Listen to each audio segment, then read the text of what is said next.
ఇప్పుడు బాహుబలికి తన అన్న భరతుడికి మధ్య జరిగిన యుద్ధం గురించి తెలుసుకుందాం. భరతుడు తన సార్వభౌమత్వాన్ని అంగీకరించమని చవితి తమ్ముడు అయిన బాహుబలికి రాయబారం పంపాడు. అందుకు బాహుబలి తిరస్కరించాడు. తన తండ్రి ఇచ్చిన రాజ్య భూభాగంపై తనకు మాత్రమే అధికారం ఉందని, ఎవ్వరికి లొంగే ప్రసక్తే లేదని కరాఖండిగా చెప్పి పంపించాడు. అది విన్న భరతుడికి కోపం మొదలైంది. ఇక అంతే, యుద్ధానికి పిలుపునిచ్చాడు. యుద్ధానికి కూడా సిద్ధమయ్యాయి రెండు రాజ్యాలు. కానీ ఇరు మంత్రుల మనసులో ఏవో మెదులుతున్నాయి. ఆ యుద్ధం జరిగితే ఖచ్చితంగా అపార ప్రాణనష్టం జరుగుతుందని ఊహించిన ఇరు రాజ్యాల మంత్రులు భరత బాహుబలుల దగ్గరకు వచ్చి, మీరు ఇద్దరూ పోట్లాడండి, సైన్యాన్ని మాత్రం ఈ యుద్ధంలో ఉపయోగించుకోకండి, మీలో ఎవరు గెలిస్తే వాళ్ళు ఓడిన రాజ్యాన్ని సొంతం చేసుకోవచ్చు అని చెప్పారు. అందుకు వాళ్ళు ఇద్దరూ అంగీకరించారు. కానీ మంత్రులు ఇంకొక విషయం కూడా చెప్పారు. ఈ యుద్ధంలో ఆయుధాలను వాడకూడదు అనే కండిషన్ పెట్టారు. ఆయుధం లేకుండా యుద్ధం ఎలా చేయగలం అనుకున్న వాళ్ళకి 3 రకాల యుద్ధాలను చెప్పారు. వాటిలో మొదటి రకం యుద్ధం దృష్టి యుద్ధం, రెండవ రకం యుద్ధం జల యుద్ధం, మూడవ రకం యుద్ధం మల్ల యుద్ధం. దృష్టి యుద్ధం ప్రారంభమైంది. కళ్ళు ఆర్పకుండా ఒకరి కళ్ళల్లోకి ఒకరు తీక్షణంగా చూస్తూ ఉండాలి. ఎవరు కళ్ళు ఆర్పితే వాళ్ళు ఓడిపోయినట్లు. అయితే దృష్టి యుద్ధం మొదలయ్యాక ఒకరి కళ్ళల్లోకి ఒకరు చూస్తూ ఉన్నారు. వారి చిన్నతన జ్ఞాపకాలు ఇద్దరికి మనసులో మెదులుతున్నాయి. వారిలో వారికి తెలియని ప్రేమలు మొదలయ్యాయి. ఆ ప్రేమ అనురాగాలు గుర్తు వచ్చిన భరతుడు యుద్ధం అన్న సంగతి మర్చిపోయి కళ్ళు మూసేశాడు. చూస్తున్న వాళ్ళు భరతుడు ఓడిపోయినట్లు అంగీకరించారు. కానీ భరతుడి ఓటమి ఊహించకుండానే జరిగిపోయింది. రెండవది జలయుద్ధం మొదలైంది. జలయుద్ధం అంటే ఇద్దరు నీరు కలిగిన ఒక సరస్సులో నిల్చొని ఒకరిపై ఒకరు నీరు చల్లుకోవాలి. అలా చల్లుకుంటూ ఉండగా చాలా సమయం అలాగే గడిచిపోయింది. చివరికి భరతుడికి ఆయాసం రావటంతో నీరు చల్లటం ఆపేశాడు. ఆ యుద్ధంలోనూ బాహుబలి గెలిచాడు. ఇక మూడవ యుద్ధం మల్ల యుద్ధం. 2 పరాజయాలకు పొందిన భరతుడు మల్ల యుద్ధంలో అయినా ఏదో విధంగా విజయం సాధించాలనుకున్నాడు. ఆ యుద్ధంలో తాను ఓడిపోతే తాను అనుకున్న చక్రవర్తిత్వం కల నెరవేరదు అనుకున్నాడు. పిడి గుద్దలతో బాహుబలిని గుద్దాడు. రెండవ గుద్దికే బాహుబలి నేలకు ఒరిగాడు. కింద పడ్డ తమ్ముడికి ఏమైందో అని కంగారుగా బాహుబలి వైపు చూడడం మొదలుపెట్టాడు భరతుడు. కింద పడ్డ బాహుబలి పైకి లేచాడు. అప్పుడు గుద్దె వంతు బాహుబలిది. భుజబలానికి పెట్టిందే పేరు బాహుబలిది. అయితే తమ్ముడు గుద్దితే ఏమైపోతానో అనుకున్న భరతుడు భయపడ్డం మొదలుపెట్టాడు. బాహుబలి భరతుడిని పైకి ఎత్తి పైపైనే తిప్పి మెల్లగా క్రిందికి దించాడు. చూస్తున్న వాళ్ళు అందరూ బాహుబలి గెలిచాడు అనటం మొదలుపెట్టారు.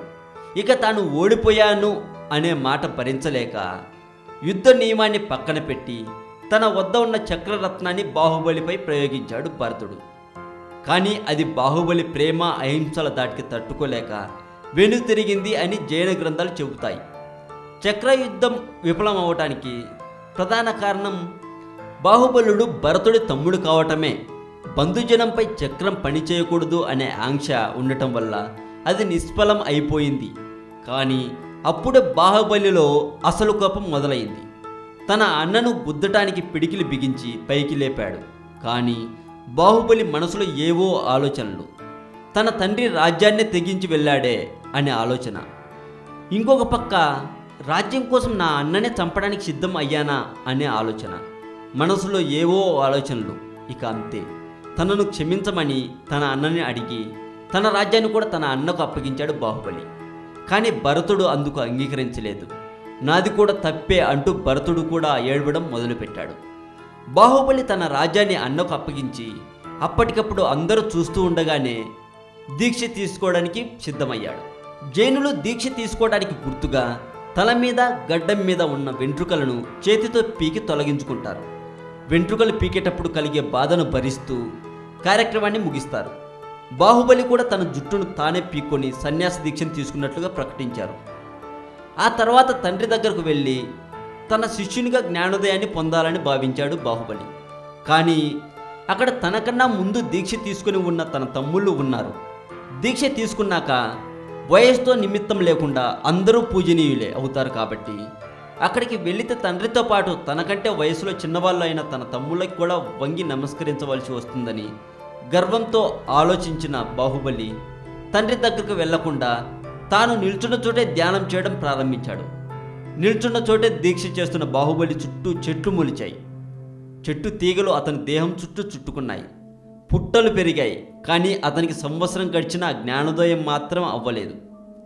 తన కొడుకు గర్వం వదిలితే కానీ జ్ఞానోదయం కాదు అని తలచిన తన తండ్రి తన 2 కుమార్తెలకు ఓ విషయం చెప్పి బాహుబలి దగ్గరికి పంపించాడు. బాహుబలి దగ్గరకు వెళ్ళిన వాళ్ళిద్దరూ, అన్నా, నువ్వు కూర్చున్న ఆ ఏనుగును దిగి దీక్ష చెయ్యి, నీకు జ్ఞానం కలుగుతుంది అని అన్నారట. ఆ మాటలకు కళ్ళు తెరిచిన బాహుబలి చుట్టూ చూసుకున్నాడు. అక్కడ ఎలాంటి ఏనుగు లేదు.